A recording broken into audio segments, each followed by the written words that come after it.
안녕하세요. 국어 강사 낙타라마입니다. 오늘부터 국어 본시험 비문학 강의 시작해 보도록 하겠습니다. 1강입니다. 2018학년도 인문 철학 지문, 아리스토텔레스의 목적론 지문입니다. 지문을 먼저 이렇게 받으시면 문단 개수 먼저 확인해 주시면 됩니다. 하나, 둘, 셋, 넷, 5개죠. 문단 개수를 먼저 좀 확인을 해달라라고 하는 이유는 이게 논리의 단위가 문단을 가지고 이렇게 쌓이는 거거든요. 그렇게 이제 구조를 만드는 건데 건물을 세우는 거랑 똑같습니다. 지금은 아마 초반이기 때문에 공부 초반이기 때문에 여러분들이 이게 되게 의미가 없게 여겨질 수 있어요. 근데 공부를 하면서 경험치가 쌓이고 기출 지문들 그러니까 그렇죠. 경험치가 쌓이게 되면 공부를 한 내용들이 이제 조금씩 쌓이게 되면 이 문단 개수만 가지고서도 이렇게 서로 간에 유사한 지점들을 잡아낼 수 있게 될 겁니다. 그래서 문단 5개면 어떤 식의 탑쌓기가 이루어지더라. 주로 문단이 4개, 3개, 뭐 6개, 7개 그럴 때는 어떤 글의 구조가 나올 수 있더라.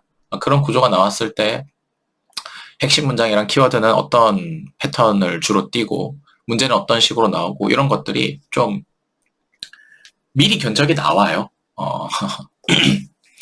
그래서 지금 당장 경험치가 별로 없고 공부를 막 시작하는 시점에서는 의미가 없더라도 이게 하다 보면은 이제 그렇게 연결이 되거든요. 그래서 처음 시작할 때부터 이런 습관을 들여놓으시면 도움이 되신다. 아시겠죠? 자, 그럼 같이 한번 읽어봅시다. 자연에서 발생하는 모든 일은 목적 지향적인가? 자기 몸통보다 더 큰 나뭇가지나 잎사귀를 허둥대며 운반하는 개미들은 분명히 목적을 가진 듯 보인다. 그런데 가을에 지는 낙엽이나 한밤중에 쏟아지는 우박도 목적을 가질까? 도입 사례죠. 그럼 크게 의미 없는 부분이죠. 아리스토텔레스는 모든 자연물이 목적을 추구하는 본성을 타고나며 외적 원인이 아니라 내재적 본성에 따른 운동을 한다는 목적론을 제시한다. 이게 핵심 문장입니다. 핵심 문장의 조건이 뭐였죠? 포괄적이면서 대표성을 띄어야 된다. 그렇죠? 문단 전체의 내용을 포괄할 수 있으면서 동시에 대표하는 친구가 나와야 된다라고 했죠. 이 문장이 딱 거기에 맞죠. 근데 이 문장 이렇게 잡으라고 하면 이제 몇몇 학생들 중에서 제가 수업을 하다 보면 이런 친구들이 있어요. 여기서 이제 외적 원인이 아니라 내재적 본성에 따른 운동을 한다는 목적론을 제시한다. 여기만 체크해도 되는 거 아니에요, 선생님? 이런 이야기를 하시는 분들이 계십니다. 효율을 따지겠다는 거죠. 문장 전체를 이렇게 다 보는 것보다 이렇게 나뉘어서 봐도 되지 않냐. 조금만 읽는 게 효율적인 거 아니냐라고 하시는데 그럴 거였으면 이 문장을 쓰신 분들이 여기 쉼표를 안 쓰고 마침표를 썼겠죠. 하고 분리를 시켰겠죠. 같이 봐야 되니까 이걸 이렇게 쓴 거예요. 물론 따로따로 봐도 되는 문장들이 존재합니다. 안 하는 건 아니에요. 근데 이거를 같이 봐야 되는 것, 따로 봐도 되는 것, 이런 판단을 학생 수준에서는 하기가 어렵습니다. 그러니까 정말 글을 잘 쓰고, 그러니까 잘 읽는 게 아니라 잘 쓰는 재능이 더 있어야 되는 거예요. 잘 쓰려면 사실. 그러니까 그 정도의 친구들이 아니라면 이런 판단을 정확하게 할 수 있는 학생들을 제가 웬만해서 못 봅니다. 그러니까 거의 90% 이상의 학생들은 이런 판단을 못 한다고 보는 게 맞아요. 그래서 자기가 정말 특출나다 라고 하시면 뭐 그렇게 해도 되는데 나는 그냥 평범하다. 열심히 노력해야 된다. 배워야 된다. 그런 생각을 가지고 계시다면 따로따로 읽지 마시고 전체로 읽으시고요. 그리고 또 진짜로 읽기 실력을 좀 내가 높이고 싶다라고 하시면 내가 조금만 읽고 효율적으로 움직여서 문제를 풀어야지 이렇게 하시기보다는 최대한 많이 읽어야지 이렇게 생각하시는 게 더 도움이 됩니다. 아무튼 이 문장은 여러분들 학생들 입장에서는 호흡이 좀 길어요. 맞아요. 3줄이나 되잖아요. 그렇죠? 문장 하나가 3줄이나 되는데 이런 게 이제 잘 정리가 안 되실 때가 있을 거야. 한눈에 안 들어오실 때가 있을 거야. 자, 그럴 때는 어떻게 하느냐. 이 문장에다가 키워드 세팅하는 걸 적용을 해볼 수가 있습니다. 제가 이제 개론 강의 때 말씀드렸죠. 개론 강의를 계속 확인을 해주셔야 됩니다. 물론 제가 이렇게 본 수업하면서도 이제 언급을 해드리고 환기를 해드리겠지만 어쨌든 이론적인 바탕이 있어야 또 되니까요. 아무튼 봅시다. 키워드 세팅하는 방법을 한 문장에도 적용을 해볼 수가 있습니다. 그래서 우선순위에 따라서 2개에서 3개 정도 키워드를 뽑아내시면 되는데 뽑아내서 로직트리를 연결하시면 되거든요. 쉽습니다. 그럼 한번 봅시다. 이 문장에서 제일 중요한 1순위 키워드는 뭐가 될까요? 시작점. 어디겠습니까? 아리스토텔레스죠. 여기입니다. 그래서 쭉 읽어보시죠. 읽어보시면서 변곡점이 어디 나옵니까? 요쯤에 나오죠. 내재적 본성에 따라서 운동을 한다. 결과는 뭡니까? 목적론입니다. 이렇게 1순위 키워드, 2순위 키워드, 3순위 키워드 이렇게 들어가는 겁니다. 시작점, 변곡점, 결과점입니다. 요걸 이제 연결시키면 되는 거죠. 그래서 아리스토텔레스는 내재적 본성에 따른 운동을 한다는 목적론을 주장했다. 이런 식으로 정리하시면은 아주 깔끔하게 놓치는 것 없이 정리를 해볼 수 있겠죠. 이렇게 하시는 겁니다. 그러니까 키워드 세팅하는 건 문단 전체에만 적용을 하는 게 아니라 문장에도 적용이 가능한 거예요. 좀 더 세부적으로 들어가고 싶을 때. 그래서 여러분들이 이제 호흡이 긴 문장을 깔끔하게 정리하고 싶다. 그러면 문장에다가 키워드 세팅을 좀 해서 로직 트리를 연결을 시켜버리면 거의 정보를 놓치는 것 없이 깔끔하게 정리를 해볼 수가 있을 겁니다. 저 같은 경우에는 뭐 굳이 이거 안 써도 될 것 같아서 그냥 이렇게만 연결시켜 놓겠습니다. 이렇게만 해도 충분하죠. 아리스토텔레스가 목적론을 주장했다. 이 정도만 합시다. 자, 이렇게 세팅을 해놨으면 이제 세부 키워드 정리를 좀 한번 해봐야죠. 목적론에 대한 부연 설명을 해주는 건데 가봅시다. 그는 자연물이 단순히 목적을 갖는 데 그치는 것이 아니라 목적을 실현할 능력도 타고나며 그 목적은 방해받지 않는 한 반드시 실현될 것이고 그 본선적 목적의 실현은 운동조차 항상 바람직한 결과를 가져온다고 믿는다. 아리스토텔레스는 이러한 자신의 견해를 자연은 헛된 일을 하지 않는다는 말로 요약한다. 이렇게 정리할 수 있겠죠. 깔끔하지 않습니까? 로직 트리로 그냥 실현한 능력 반드시 실현되고 바람직한 결과로 이어진다. 요 정도 딱 하시면 요 문단이 아주 깔끔하게 정리가 되겠죠. 요렇게 하시는 겁니다. 아시겠죠? 뭐 제가 계속 나중에도 잔소리를 하겠지만 더 쌈박하게 정리하는 방법도 있어요. 예쁘게 그림 딱 그려가지고 다이어그램 만들거나 표를 만들거나 뭐 그런 것들이 있는데 일단 여러분들이 처음부터 그런 걸 하려고 하지 마시고 지금 제가 하는 것처럼 나오는 대로 체크를 하고 키워드를 체크를 하고 나열을 하는 거. 요거를 제일 먼저 해주시는 게 필요합니다. 요런 게 하나하나 쌓이면 되게 예쁜 그림들을 만들어낼 수가 있어요. 그러니까 처음부터 막 뛰고 날리려고 하지 마시고 일단은 차근차근 한 발 한 발 걷다 보면 뛸 수 있는 방법이 보입니다. 아시겠죠? 그래서 요 정도 정리를 해주시고 넘어가 주시면 되겠다. 넘어가 봅시다. 2번째 문단입니다. 근대에 접어들어 모든 사물이 생명력을 갖지 않는 일종의 기계라는 견해가 강조되면서 아리스토텔레스의 목적론은 비과학적이라는 이유로 많은 비판에 직면한다. 이게 핵심 문장입니다. 이것도 보세요. 호흡이 되게 길죠? 요거 어떻게 정리할 수 있을까요? 키워드 세팅해가지고 로직 트리를 한번 이어봅시다. 시작점 키워드 뭐로 잡으면 좋겠습니까? 여기죠. 근대학자들. 중간에 변곡점은 기계론에 대한 입장이죠. 그렇죠. 근대학자들이 기계라는 견해를 중요하게 생각을 했다 이 말이에요. 그렇죠. 그러면서 뭘 했다는 겁니까? 아리스토텔레스의 목적론을 비과학적이라는 이유로 많이 비판을 한 거예요. 이런 식으로 연결시키면 어떻습니까? 깔끔하죠? 그러니까 이런 거 보세요.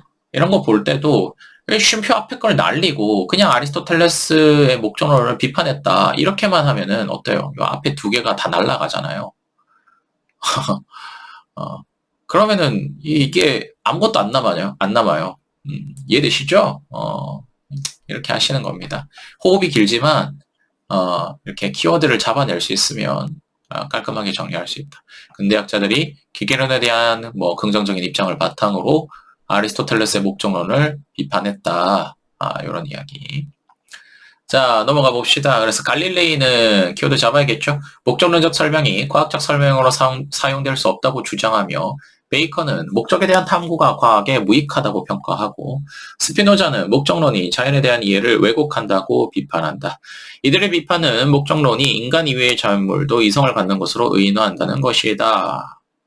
자, 요 부분 읽을 때 학생들이 되게 열심히 밑줄을 치고 동그라미 치고 체크를 해놓습니다. 갈릴레이는 이런 주장을 했고, 베이컨은 이런 주장을 했고, 스피노자는 이런 주장을 했다. 막 이런 식으로 막 정리를 해놔요. 자, 근데 그러지 마세요. 일단, 제가 말씀드렸죠. 문제는 문단 단위로 나와요. 그러니까, 이런 거 이렇게 해봐야, 그렇게 에너지를 써봐야 문제 하나 풀 때 사용할까 말까 할 거예요. 그러니까 이렇게 하는 게 더 비효율적인 거예요. 디테일한 내용이 나올 때 디테일한 내용을 여러분들의 머릿속에 박아 넣으려고 노력하지 마시고 오히려 어떻게 하면 되는 거예요. 갈릴레이나 베이컨이나 스피노자라는 학자가 어떤 이야기를 했는데 그 이야기의 내용이 두 번째 문단의 요쯤에 있다를 그냥 체크만 해두시면 되는 거예요. 내가 나중에 잘 찾아갈 수 있도록. 무슨 말씀인지 이해되세요? 디테일한 내용들을 그러니까 뭔가 깨달으려고 하지 마세요. 이게 물론 깨달을 수 있으면 좋죠. 근데 제가 계속 말씀드리지만 비문학은요. 여러분들의 머릿속에 깨달음을 넣어주려고 존재하는 지문이나 시험 형태가 아니에요. 얼마나 빨리 정확하게 검색해서 적용을 할 수 있느냐 이걸 보는 겁니다. 이해되시죠? 그래서 이 친구가 왜 이런 이야기를 했는지 무슨 내용으로 무슨 이유로 이렇게 했는지 막 이해하고 깨달으려 하지 마세요. 그냥 갈릴레이, 베이컨, 스피노자가 어떤 이야기를 했는데 그 이야기의 내용이 두 번째 문단에 요쯤에 있어. 이 정도만 알고 계시면 되는 겁니다. 아시겠죠? 이게 이제 그래요. 제가 여기서 조금 더 말씀을 드리자면 앞으로도 제가 이야기 계속 드릴 거예요. 계속 비문학 읽을 때 뭔가 특별한 깨달음, 이해해야 한다라는 이 개념이 이런 착각을 계속 하시는데 여러분들이 이해한다는 거는 뭐랄까요? 자동차를 처음부터 끝까지 다 만드는 걸 생각을 하시는데 자동차를 만들 필요가 없어요. 자동차는 잘 만들어져 있잖아요. 여러분들이 자동차를 만드는 사람이 아니라면 뭐가 더 중요하겠습니까? 자동차를 운전해서 내가 원하는 곳으로 가는 게 더 중요한 거잖아요. 어떤 차이가 있는지 아시겠어요? 여러분들이 글을 읽을 때 뭔가 깨달음을 얻어야 된다, 이해를 해야 된다, 이 개념이 여러분들이 손수 막 엔진룸 열어가지고 막 이렇게 해서 자동차를 만들려고 하고 있어요. 아니에요. 만들 필요가 없습니다. 잘 만들어져 있어요. 여러분들은 조작법만 아시면 되는 거예요. 잘 만들어진 기계를 어떻게 조작하는지만 알아도 충분한 거예요. 그렇지 않겠습니까? 비슷한 비유로 스마트폰 사용하는 거랑 비슷하다고 생각하셔도 좋겠네요. 스마트폰 어떻게 만들어지는지 아십니까? 어떤 원리로 구동하고 작동하고 알아요? 알고 사용하십니까? 아니죠. 그거 몰라도 어때요? 조작법만 잘 익히면 다 사용하잖아요. 똑같은 거예요. 무슨 말씀인지 이해됐어요? 여러분들이 뭔가 깨닫지 못했다, 이해를 못했다. 그게 자꾸 뭔가 다 만들어야 된다라고 착각을 하시는데 그런 게 아니면 조작법만 아시면 되는 겁니다. 그러니까 제가 이제 말씀드리는 접근법은 그런 거예요. 처음부터 끝까지 다 만들어내려고 하지 마시고 있는 걸 활용하는 겁니다. 아시겠죠? 그래서 갈릴레이가 무슨 주장, 베이컨이 무슨 주장, 스피노자가 무슨 주장 정리하실 필요 없어요. 그냥 이 친구들이 이런저런 이야기를 여기서 했어. 두 번째 문단의 중간에서 했어. 그것만 체크하시면 되고 문제에서 물어봐? 그러면 두 번째 문단 돌아와서 읽어보지 뭐. 이런 마인드셋으로 접근을 해주시는 게 좋다. 아시겠죠? 자, 넘어가 봅시다. 그리고 다음 문장. 그러나 이런 비판과는 달리 아리스토텔레스는 자연물을 생물과 무생물로, 생물을 식물, 동물, 인간으로 나누고 인간만이 이성을 지닌다고 생각했다. 자, 이것도 제가 할 말이 많습니다. 제가 이게 수업을 하다 보면 그래요. 이게 초반 수업이라 제가 이런저런 이야기들을 좀 많이 할 텐데 중간에 좀 양해를 해주시고 점점 나중에 뒤로 넘어갈수록 그냥 깔끔하게 지문 정리만 해드리겠습니다. 일단은 근데 하긴 해야 되니까 이 말을. 여기 보시면 제가 또 하이라이트를 쳐놨죠. 이 접속사인데 이게 역접의 의미가 있는 친구예요. 학생들이 이게 이런 접속사가 나오면 막 세모, 동그라미, 별표 뭐 온갖 표현을 다 해가지고 표시를 해놓습니다. 근데 이 문단에서 이 문장은 그렇게 의미가 있는 문장이 아니에요. 잘 보시면 아시겠지만 문단의 볼륨을 보세요. 근대학자들이 주장한 지문은 여기서부터 여기까지 몇 줄이 하나, 둘, 셋, 넷, 다, 일곱, 여덟 줄이에요. 근데 이건 몇 줄이에요? 세 줄입니다. 문단이 총 10줄 정도 되는데 그 중에 8줄이 근대학자들에 대한 이야기고 3줄이 아리스토텔레스가 그래도 약간 이런 공격에 약간 방어를 하는 그런 모습이 있단 말이에요. 자, 그러면 이런 크기만 봐도 눈으로 보이는 것만 봐도 이게 중요하겠어요? 이게 중요하겠어요? 이게 훨씬 중요한 거예요. 솔직히 이건 없어도 되는 문장입니다. 전체적으로 봤을 때. 그러니까 이런 역접에 접속사가 왔다고 이거를 막 어마어마하게 중요하게 생각해야 된다라고 착각하시는 분들이 계신데 그러시면 안 됩니다. 이런 안 좋은 습관이 어디서 나온 거냐면 영어를 이제 공부를 하시는 게 너무 뭐라고 할까요? 기술적으로 공부를 하시다 보니까 한국어를 읽을 때도 그런 걸 적용을 하시는데 그러시면 안 됩니다.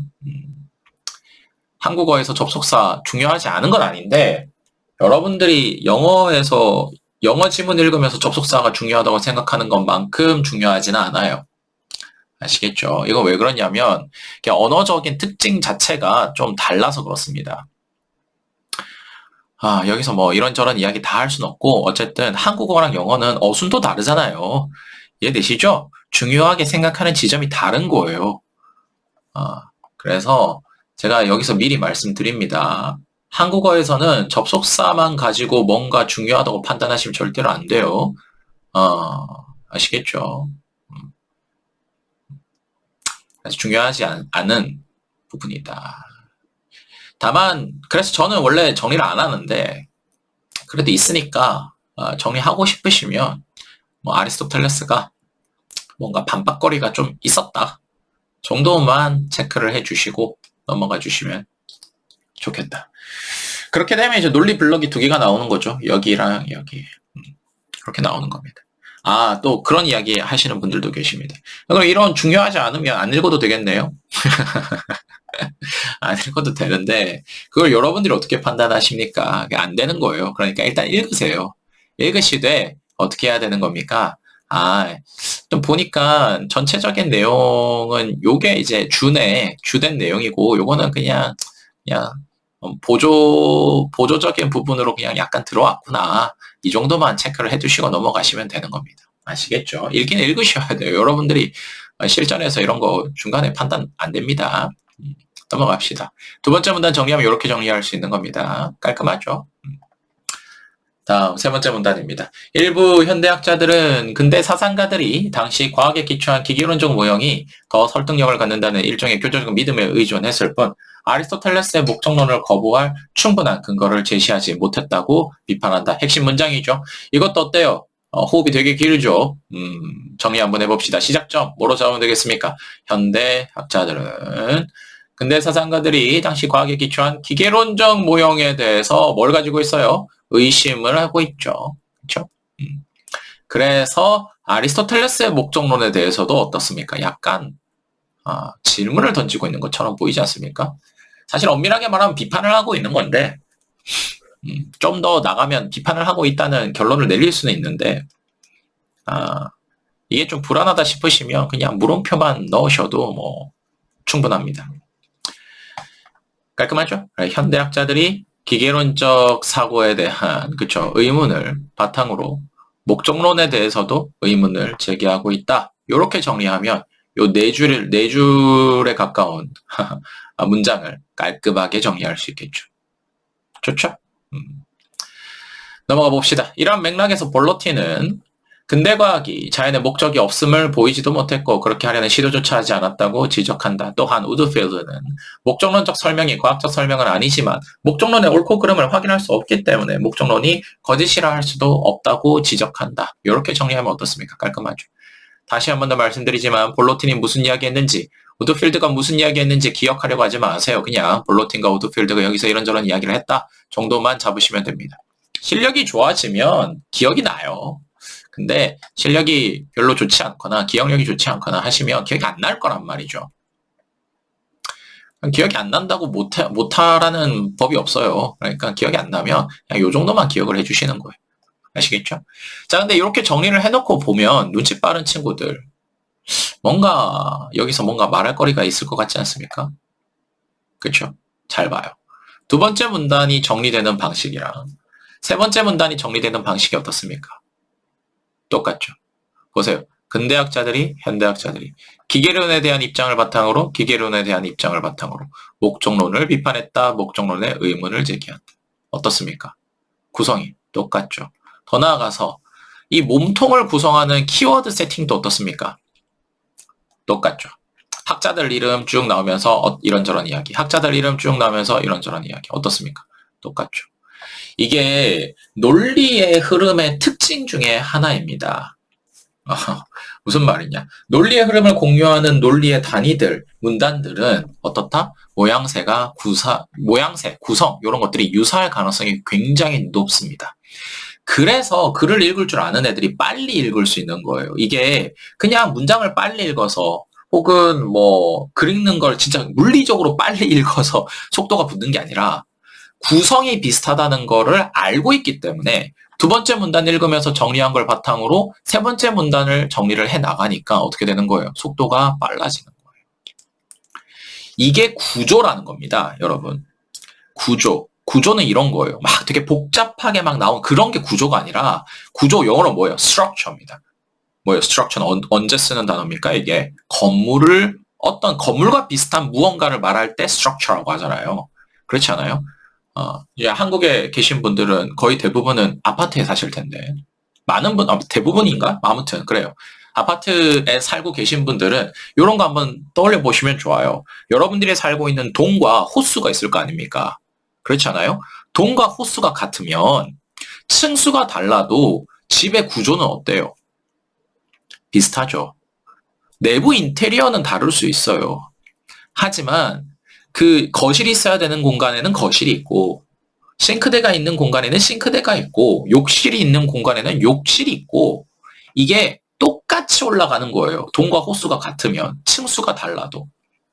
그게 왜 그러냐면 아주 중요한 기둥 혹은 중요한 배선, 중요한 배관 이거를 공유를 해야지만 건물을 높이 튼튼하게 올릴 수 있기 때문에 층수가 달라도 동과 호수가 같으면 어때요? 같은 공간에 같은 장소가 위치해야 할 수밖에 없는 거예요. 이게 구조예요. 이게 구조. 그러니까 논리의 구조라는 거는 이런 거라는 거예요. 보세요. 두 번째 문단이랑 세 번째 문단이 몸통 문단이잖아요. 그렇죠? 그러니까 생긴 모양새가 어떤 거예요? 같은 거예요. 이해되시죠? 제가 그리고 초반에 그런 이야기도 드렸어요. 문단 개수 먼저 확인해 봐라. 왜? 문단 개수에 따라서 뭐가 나올 테니까 구조를 어느 정도 짐작해 볼 수 있을 테니까 그 이야기도 이 내용과 일맥상통하는 내용입니다. 아시겠죠? 재밌죠? 그래서 기출 공부하라고 하는 거예요. 그래서 내용을 보실 필요가 없고 구조를 봐야 된다라는 이야기가 그래서 나오는 겁니다. 두 번째 문단, 세 번째 문단 정말 똑같죠. 잘 기억을 해두세요. 거의 대부분 열에 한 8, 9개 비문학 지문이 다 이렇게 두 번째, 세 번째 문단, 몸통 문단들이 비슷하게 세팅이 됩니다. 아시겠죠? 요거 저랑 찾아보시면 재밌을 거예요. 아무튼 이렇게 하고 넘어가 봅시다. 네 번째 문단입니다. 17세기 과학은 실험을 통해 과학적 설명의 참거짓을 확인할 것을 요구했고 그런 경향은 생명체를 비롯한 세상의 모든 것이 물질로만 구성된다는 물질론으로 이루어졌으며 물질론 가운데 일부는 모든 생물학적 과정이 물리화학 법칙으로 설명된다는 환원론으로 이어졌다. 이런 환원론은 살아있는 생명체가 죽은 물질과 다르지 않음을 함축한다. 이거 아무 생각 없이 이거 핵심 문장으로 잡는 애들이 있는데 이거 읽어보시면 아시겠지만 약간 좀 부족하죠. 그래서 저는 이 부분을 핵심 문장으로 잡기보다는 그냥 키워드로 잡을 거예요. 17세기 과학은 물질론으로 이어졌고 환원론으로 이어진다. 하고 나서 핵심 문장 여기 있습니다. 아리스토텔레스는 자연물의 물질적 구성 요소를 알면 그것의 본성을 모두 설명할 수 있다는 엠페도클레스의 견해를 반박했다. 여기 딱 보시면 아시겠지만 이 엠페도클레스의 견해가 17세기 과학, 물질론, 환원으로 이어지는 그 이야기를 담고 있죠. 그러니까 여기 앞에 있는 이 두 개의 문장, 되게 기네 그러고 보니까 두 개의 문장을 엠페도클레스의 견해라는 걸로 퉁쳐서 들어올 수 있는 거예요. 그러니까 이 문장 안에 이 두 개의 문장이 다 들어가 있는 거지. 엠페도클레스의 견해라는 요 단어 안에. 근데 여기에 뭐도 있어? 아리스토텔레스라는 정보도 있으니까. 그쵸? 그러니까 이 문장이 이 두 개의 문장보다 훨씬 더 포괄적인 거죠. 이걸 핵심 문장으로 잡는 게 훨씬 더 좋다. 아시겠죠? 그러니까 이런 것도 중요해요. 그냥 무조건 첫 번째 문장 혹은 마지막 문장, 요게 이제 핵심 문장이다. 이런 생각하시면 안 됩니다. 읽어보시고 결정을 하셔야 돼요. 결정하고 판단을 하셔야 되는 겁니다. 아시겠죠?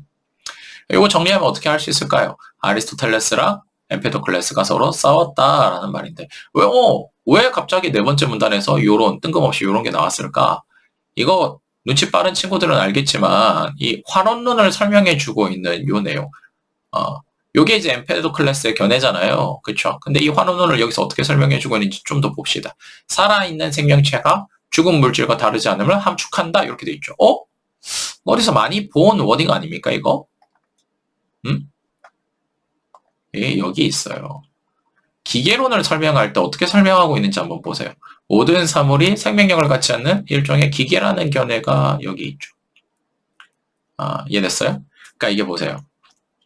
네 번째 문단은 두 번째, 세 번째 문단에서 이야기한 근현대학자들의 입장에 대한 재반박인데 어떤 식으로 재반박을 하는 거냐면 얘네들이 기계론에 대한 어떤 입장을 바탕으로 아리스토텔레스의 목적론에 대해서 비판적인 입장을 가지고 있었던 거죠. 이해되시죠? 그런데 지금 이 아리스토텔레스 이야기를 보니까 아리스토텔레스가 어땠던 거예요? 이 기계론적 사고를 아예 못했던 게 아니라 알고 있었는데도 뭐 하는 거예요? 목적론을 주장을 한 거예요. 그 당시에 엠페도클레스라는 친구가 기계론과 관련된 이야기를 했는데 아리스토텔레스가 그거를 뭐 하는 거예요? 정면에서 반박을 하면서 목적론을 주장을 했다는 겁니다. 그러니까 근대학자들과 현대학자들의 어떤 비판하고 뭐라 까는 아리스토텔레스의 목적론에 의문을 제기하고 이런 부분들이 어떻게 되는 거예요? 반박이 되는 거예요.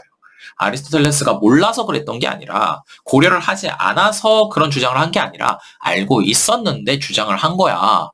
그러면 무슨 이야기를 새롭게 할 수 있겠어요? 왜 그러면 알고 있었는데도 그렇게 했겠어? 그런 이유가 있을 거야. 그런 이유가 이런 거야. 이런 식으로 뒤에 내용이 이어지겠죠. 그래서 네 번째 문단이 뭐가 되는 겁니까? 재반박 문단이 되는 겁니다. 아시겠죠? 마무리해봅시다. 그래서 이 반박은 자연물이 단순히 물질로만 이루어진 것이 아니며 또한 그것의 본성이 단순히 물리, 화학적으로 환원되지도 않는다는 주장을 내포한다. 이걸 핵심 문장으로 하고 싶어하는 애들이 있는데 내용상으로 보면은 이 문장이랑 이 문장이랑 다를 게 없어요. 그쵸? 다를 게 없는데 여기서는 엠페도클레스라는 친구랑 아리스토텔레스라는 정보를 되게 깔끔하게 정리를 해주고 있고 여기서는 그런 걸 잡아낼 수가 없죠. 그래서 저는 개인적으로 이 문장을 핵심 문장으로 잡는 게 더 좋다고 봅니다. 문제 푸는 것만 생각하면 이거를 잡으셔도 크게 문제는 없어요. 근데 저는 이런 걸 잡는 걸 더 좋아하고요. 그리고 나중에 이제 좀 더 복잡하고 어려운 지문들을 할 때도 이런 식의 문장을 잡아야 훨씬 더 나중에 편해지실 거예요. 아시겠죠? 이게 더 좋은 문장입니다. 핵심 문장으로는. 그래서 네 번째 문단 이렇게 정리해 볼 수 있고요. 다섯 번째 문단 봅시다. 첨단 과학의 발전에도 불구하고 생명체의 존재 원리와 이유를 정확히 규명하는 과제는 아직 진행 중이다. 자연물의 구성 요소에 대한 아리스토텔레스의 탐구는 자연물이 존재하고 운동하는 원리와 이유를 밝히려는 것이었고 그의 목적론은 지금까지 이어지는 그러한 탐구의 출발점이라 할 수 있다. 여기 나오네요. 이해되시죠? 아리스토텔레스가 과학적 사고를 못했던 게 아니야. 기계론적 사고를 못했던 게 아니야. 그럼에도 불구하고 목적론을 주장을 했던 이유에는 이런 이유가 있었던 겁니다. 그래서 의 이런 식으로 잡아주시면 되겠다. 깔끔하죠? 생각보다 정보량이 그렇게 많지가 않죠. 지문이. 자, 그럼 한번 정리해 봅시다. 문단 정리만 이렇게 내려보시면 깔끔합니다. 그쵸? 별거 없어요. 자, 우리 탑도 한번 쌓아볼까요? 첫 번째 문단. 아리스토텔레스가 목적론을 주장을 했다. 탑 쌓을 때 핵심 문장 위주로 쌓으셔야 되는 거, 그쵸? 기억나시죠? 두 번째 문단, 세 번째 문단. 두 번째 문단이랑 세 번째 문단은 같은 층에 올려도 괜찮겠죠? 왜? 뭐 이렇게 생긴 것도 비슷하고, 그쵸? 기능도 비슷한 것 같지 않습니까? 올리고 그 위에 재반박을 합니다. 아리스토텔레스는 엠페도클레스랑 싸웠다. 그쵸? 마지막 목적론의 의 이런 식으로 올려주면 딱 좋겠죠. 이게 이제 논쟁하는 글의 구조의 가장 기본적인 형태라고 보시면 됩니다. 그러니까 구조라는 건 어려운 게 아니에요. 복잡하지 않습니다. 이게 되게 복잡하게 설명하고 공부를 해야 된다. 막 구조일기라는 게 되게 특별한 무언가라고 착각을 하시는데 아니에요. 그냥 하나씩 이렇게 쌓으시면 돼요. 보세요. 첫 번째 문단 쌓고, 두 번째, 세 번째 문단 차례로 쌓고, 네 번째 문단 쌓고, 다섯 번째 문단 쌓고, 차례대로 올리는 겁니다. 이해되시죠? 이거 제가 이제 문제풀이 하면서도 말씀드리겠지만, 이거 되게 재밌는 게, 문제도 이런 식으로 나와요. 순서대로. 밑에서부터 올리면서. 딱 보시면 아시겠지만, 첫 번째 문단 문제 나올 수 있고, 두 번째, 세 번째 문제 두 번째, 세 번째 문단을 엮어가지고 하나 낼 수도 있고, 아니면 따로 낼 수도 있고, 근데 웬만하면 엮어서 나오겠죠. 네 번째 문단도 나오겠죠. 이런 식으로. 문제가 나오는 것도 대충 보입니다. 이렇게 싸우면. 깔끔하죠? 그래서, 지문 정리는 요 정도 하고요. 요거 바탕으로, 문제풀이 다음 영상에서 뵙도록 하겠습니다. 자, 그래요. 혹시 질문거리 있으시면, 이제 제 오픈 카톡 방이 있습니다. 여기에 질문 남겨주시고, 그러면 제가 바로바로 답은 어렵고요. 오전에 제가 모아서 이제 다음날 드리거든요. 그래서 질문 주시면 제가 확인하는 대로 최대한 빨리 답변을 드리도록 하겠습니다. 댓글을 달아주셔도 좋고요. 아무튼 지문 정리 여기까지 하도록 하겠습니다. 감사합니다.